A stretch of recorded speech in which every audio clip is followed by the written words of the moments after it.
Yeah, before we go to the new pivot, I was surprised to hear that lead gen was a struggle for you guys. Tell me more. So when we adopted that idea, there was already the rise, especially in the US, of people starting to automate cool outbound emails, automate a whole bunch of the outbound motion. We thought we Right? could Clear, right? Clear is a big, Clear is part of it. Clear is right? part of it. Yeah. Yeah. And then we thought we could replicate it in APAC, but APAC people are very different in terms of their purchasing journey. So people B2B. would You need to be clear, right? B2B, Yes, right? yes.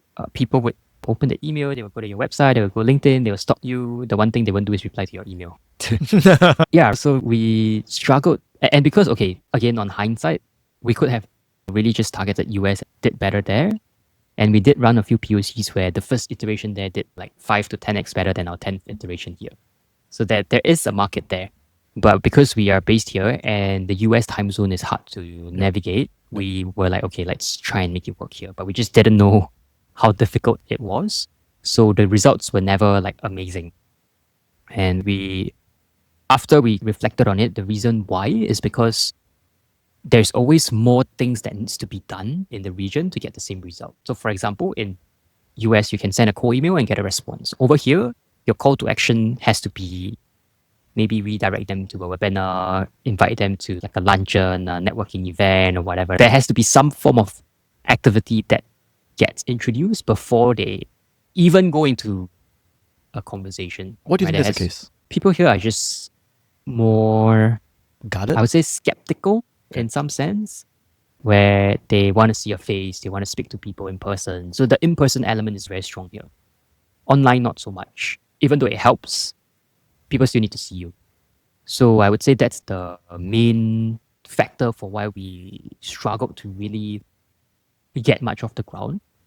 And because in the region as well, there's a lot of competition from outsourced players. People can go to India. I heard the leads are very cheap. They do probably 10x the amount of work for 1/10 the price. Maybe not the best result or the same quality of result, but budget again is one of the main consideration of decision makers here. So all those factors adding up. Yeah. And I think, to be honest to ourselves as well, we weren't the best at the marketing side of things.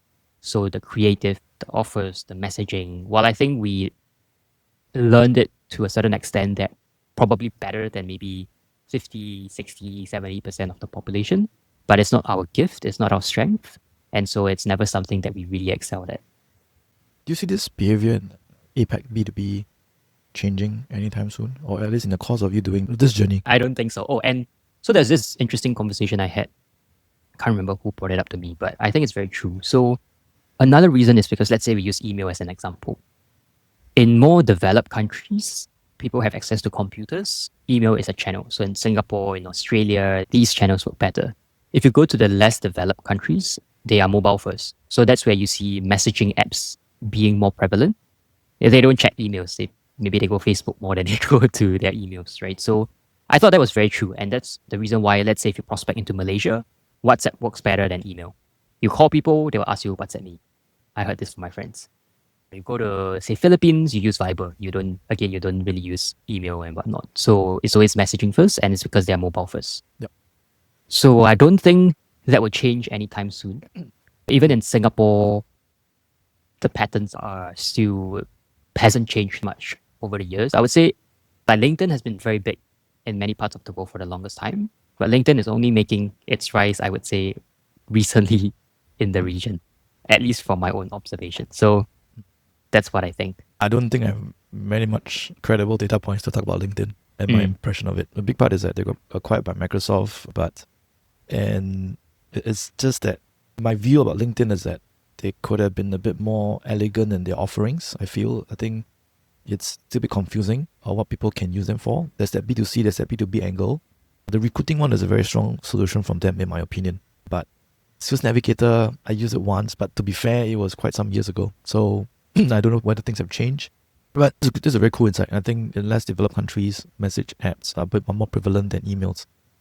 But I can also argue that you can just download a Gmail app on your phone or a Microsoft Outlook app, but you don't see that. The behavior is that people use message apps as the prevalent communication tool. Yeah.